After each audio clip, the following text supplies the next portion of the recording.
Hi, all you hungry people out there. Welcome to Hungry Cat Daily with Nick and Lance, the podcast where we'll be recapping every Garfield comic from A to Z. I'm joined today with my co-host, Lance Skillstrap. Hey, Nick. Hi. We did have some business we need to take care of up at the top, which is on the last comic we were talking about Happiness is a Warm Gun, the Beatles song, and whether that came before Happiness is a Warm Puppy. Oh, yeah. And we did learn that Happiness is a Warm Puppy came first. Yeah, so thanks to Courtney Hopkin on our Facebook group for pointing that out. Yes, thanks, Courtney. You guys can watch videos of these episodes on at facebook.com/hungrycatdaily. So it's a fun community over there. A lot of people are having fun watching the videos and talking about them afterward and just talking about Garfield and stuff. So let's dive headfirst into the recap. We are on Saturday, June 24th, 1978. We got a 3-panel here, and I'll go ahead and start with number 1 here. We have Garfield, who's, I don't know, the curves look different to me. I don't know why. He looks just equally fucked up, but for some reason, he just looks a different kind of round. I don't know how to really describe it. He's still fucked up. Once we get to that second panel. Yeah, that's the thing. I think I'm jumping ahead. Maybe projecting that. I think that's what's going on. So we'll get to that second panel. That'll be Nick's territory. But it is like he is moving in a way that we haven't seen before. Yes, and he's got a big smile on his face. So a devious smile. A very devious smile. Yes, and he is at the dinner table again. In front of him is a green plate. I should say the table is blue for some reason. Maybe this is a countertop, or maybe they've got a tablecloth that's blue. It must be a huge table, by the way. Oh yeah, way too big for a single man who just has a cat and at some point a dog. He doesn't have a dog yet.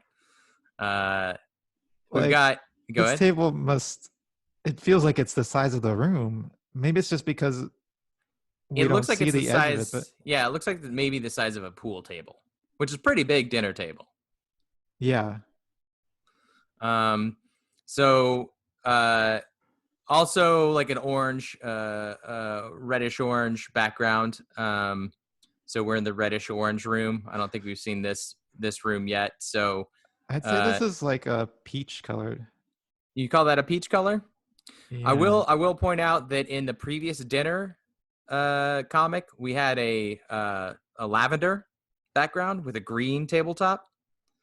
So it's different. Now we're either in a different room or John paints his wall or wallpapers his wall before every meal. We haven't considered that. I also wanted to say that the shadows seem to have no relationship to I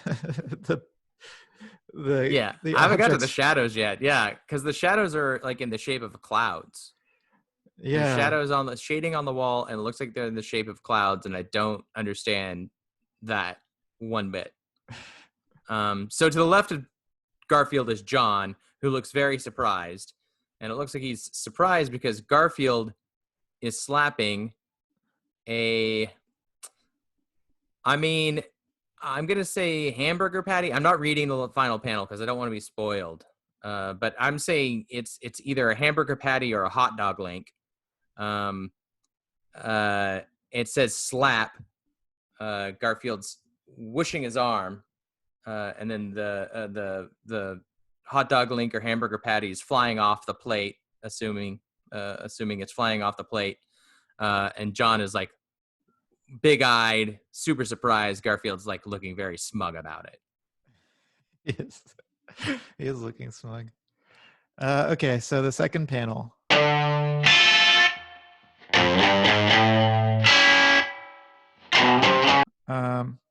At this point, Garfield is leaping into the air.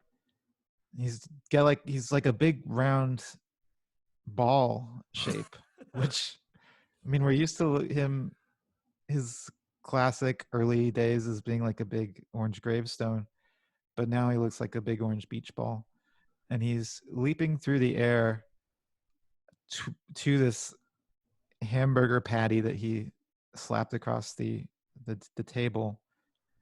Meanwhile, John's giving a look straight down the barrel, looking to us as if to say, "Can you believe this fucking dipshit I have to live with?" He's just very surly and upset, I feel.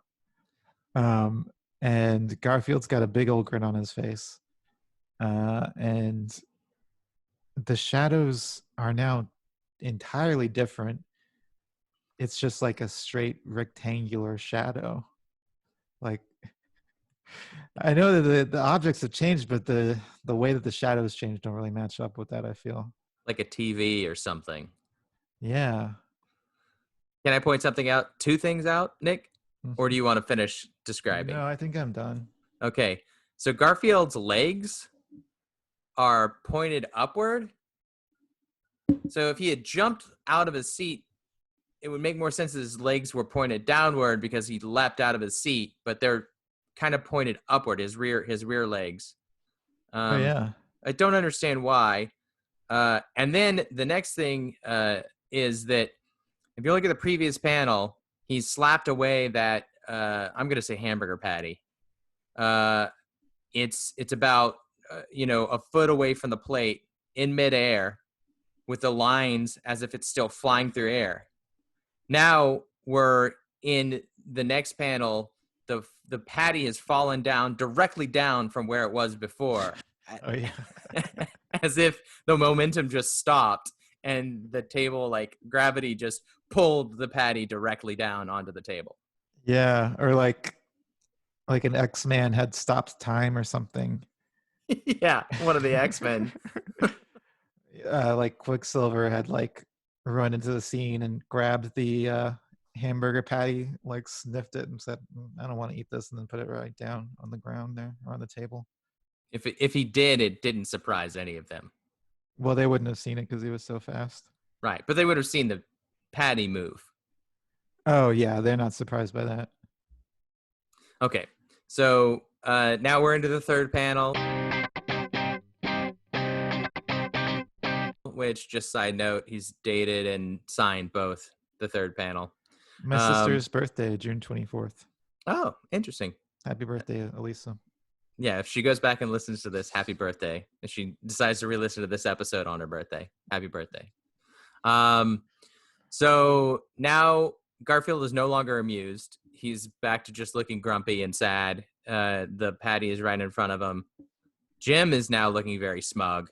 John. His arm is on the table in a curled, like his hands curled up. I don't know why his hands like this. And he's saying, the claw. He's giving him the claw. Yeah, he's got the claw out. And he's saying, "Don't be cruel, Garfield. Put the catburger out of its misery and eat it." And Garfield's like taking a nap on this thing. It seems. Yeah. So I guess he was playing with his food is the idea, that he was like playing with his food, but now that he's caught it, he doesn't seem as interested in eating it. What I know about Garfield in that third panel, normally that thing would just be in his mouth and his like, jowls would be out and he'd be sweating or drooling. But he's just got it in front of him and doesn't look very amused. Yeah, it's a little out of character for, well, I'd say it's out of character, but then this is kind of establishing the character, right? Yeah, we're still defining Garfield. And maybe Saturday Garfield is a little bit different than weekday Garfield. Yeah, this is the Saturday Garfield. Yeah, and so he calls it a cat burger, which I don't know, maybe that was like some kind of cat treat in the 70s or something. Does it kind of suggest that the burger is made out of cats? Well, that's what I was thinking, but then hamburgers aren't made out of ham. But like a fish burger is made out of fish. But a hamburger is also not meant to be eaten by ham. No. So either way, putting cat in front of it instead of ham doesn't really make any sense. It's confusing at best.